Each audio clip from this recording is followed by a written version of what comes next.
Hey guys, what's going on? This is the Gent here, and today I'm bringing you the second part of my Desolation crafting guide. This one covers advanced crafting, so anything from cooking meat on a fireplace to that all-important ghillie suit you all love. Now, I'm going to assume that you've either watched my previous guide or at least know the basics of crafting, so I can skip over taking you through every click on the crafting menu, because it gets quite boring for both of us, I'm sure. If you don't, or if you haven't, I recommend checking it out now. The link is in the annotation and the description down below. Even if you do know the basics, it might be worthwhile giving it a look as I go through a few things that you might not have realised. Anyway, let's get on to the advanced crafting. So, the first thing I'm going to cover is crafting a splint, as mentioned in the previous video.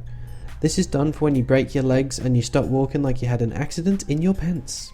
So, to start the process, you need to have a hatchet. You find those in industrial spawns. You need to go to the nearest tree with this hatchet. You can then use your hatchet in the crafting menu, the Shift I menu, to chop some wood.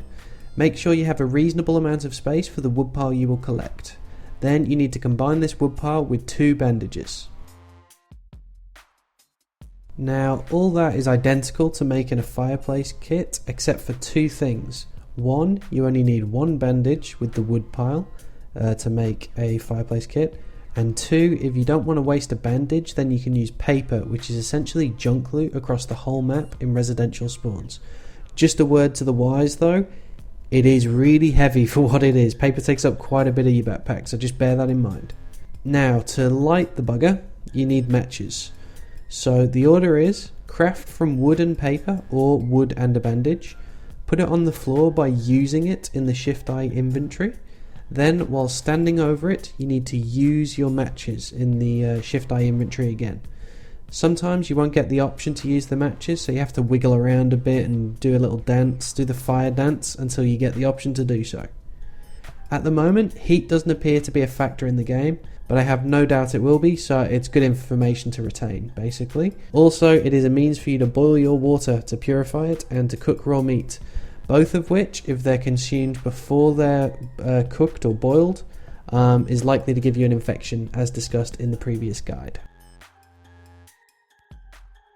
You know how to cook meat? Let's get into hunting it.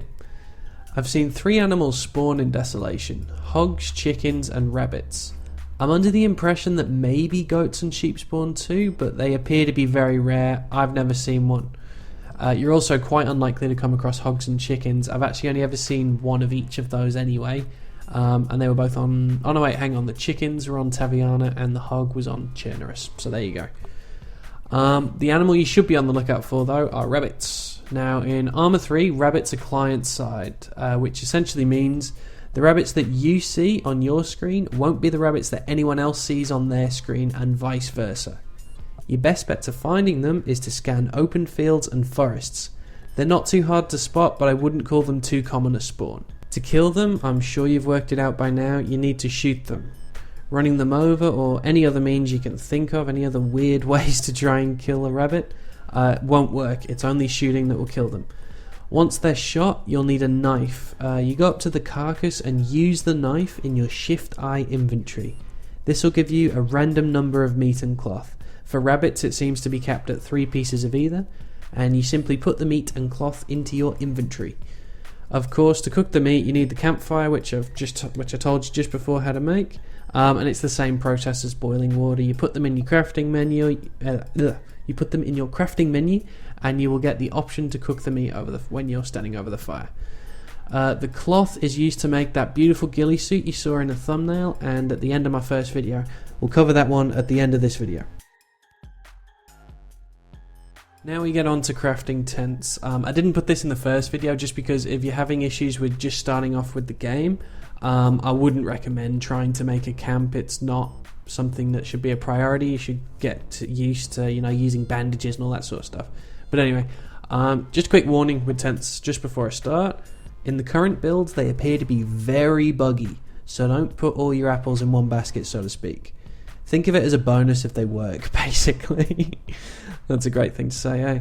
I've seen them catch fire, roll down a hill, automatically dupe themselves on top of each other, and just disappear for no good reason after a restart. Don't put your faith in these tents. With all that said, very simple to do. All you need is a tent and a hammer, and when you find that perfectly hidden spot that no one's ever going to find, you simply use the tent in your inventory. There's no need to put it in the crafting menu this time. Last but certainly not least, we have the beautiful ghillie suit. Now, the ingredients you need for the ghillie are glue and cloth. So it's acetone glue and cloth that you get off animals that I previously mentioned.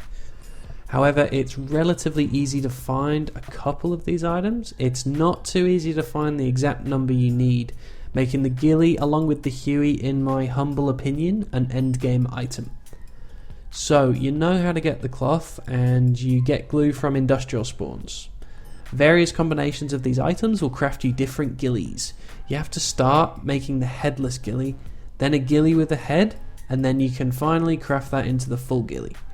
I'll just go through the number of each item that is required to make the various parts and what they look like. So, to craft the headless ghillie, you need to combine in your crafting menu 4 cloth and 1 glue. And here's what it looks like in-game. Sorry, just realised I should say, the ghillie takes up your hat slot, so it can actually go over your normal clothing. Then, when you get another 1 glue and 1 cloth, you can combine it in your Shift I inventory with your headless ghillie to give your ghillie a head part. Here's what that one looks like. Finally, to craft the full ghillie suit, what you're going to need is 1 more glue and 2 more cloth. So for those keeping track at home, that's what, 7 cloth and 3 glue in total. It does take some time, but man, look at how pretty she is. Anyway, that about wraps up this guide for the advanced crafting in Desolation. As always, if you have any questions, if something I said wasn't clear or whatever, please do leave them in the comments. I will get back to you. If you like this guide, please feel free to let me know. Drop a like, a comment, all that awesome stuff, and please consider subscribing to my channel.